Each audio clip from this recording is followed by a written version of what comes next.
Hello everybody and welcome to a new video.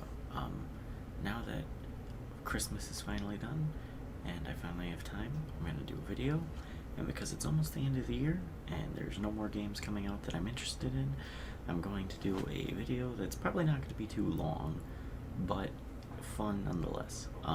It's just going to be my top 5 games of the year. And I only am going with top 5 because I couldn't decide on 10. I couldn't find 10 games that I was like excited came out this year, which this year kind of stunk for video game releases if I'm being honest, but oh well, here's my top 5, because I couldn't find 10. So number 5 is actually Tetris 99, which obviously there's no case to hold up because Tetris 99 is only download, but Tetris 99 is really fun. Back when it came out, I had my fun with it. It was all I played for a while.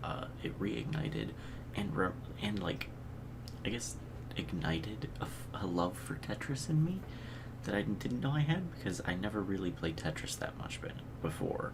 But then as soon as I started playing Tetris 99, I just played it nonstop. My problem is that the reason it's not higher is because it's Tetris. There's nothing really special about it. It's just I didn't know how much I liked it and never really went back to play it. And then, like, I knew I liked Tetris, but then I never really went back to play it. And then when I found out a bunch of other people were playing it because of Tetris 99, then I went back and played it, fell in love with it, had my fun with it. But it wasn't, the amazing game. It wasn't, some end-all be-all have-to-play game. It was just Tetris 99. Number 4 is Mario and Luigi's Bowser's Inside Story. I always say that wrong. Mario and Luigi Bowser's Inside Story. I always say it wrong. Yes, it's a remake, so you can tell it was a pretty poor year for video game releases when a remake is number 4. But it's a good remake. They changed very, very small details about the game. They added and changed certain effects for the remake, and it looks phenomenal. It was just really nice to play through the game again. Obviously, it's not new. It's a remake, but I'm counting it because it was released this year. This year kind of sucked for video game releases. It was a great game. It was a great game to like go back and remember how great it was and like why it was great. It was a good game to just go back and play. But finally, we're getting into the good stuff. Number 3. Resident Evil 2 remake.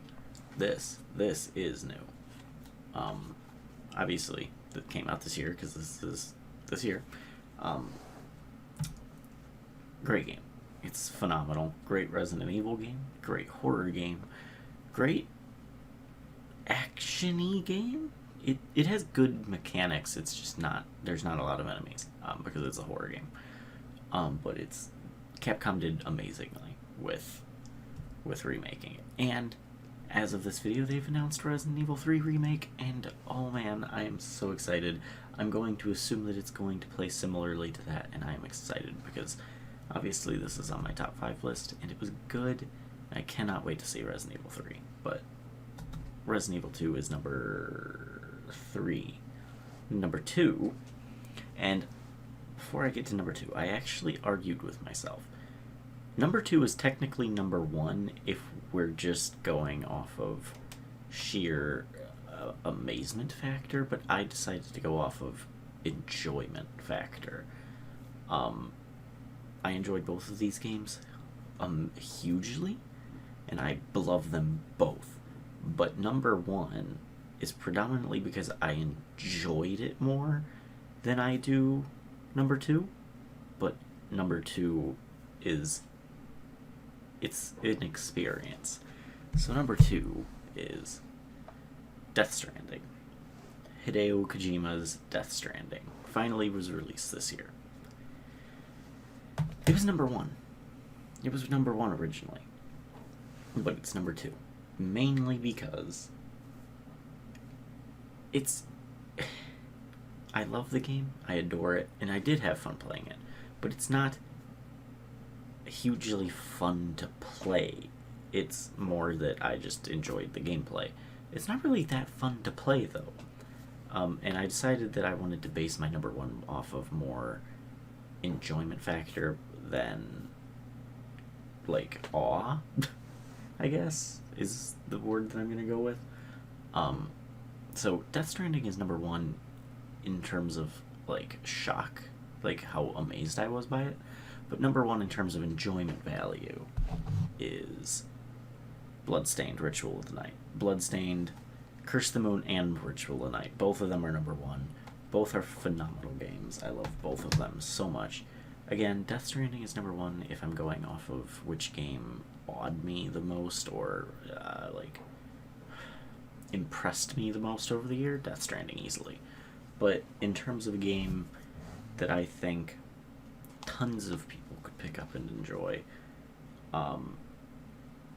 has a decent plot, great game mechanics, looks amazing, has a great soundtrack, and this applies to both games, is just amazing, has a bunch of replay value, has a bunch of side quests. It's just, I love this game.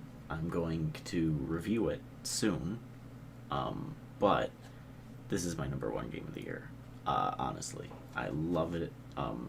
What's funny is I actually picked up Ritual of the Night back when it came out, and played it for probably about 8 hours, and then got stuck and stopped playing it for a while because I got busy, and then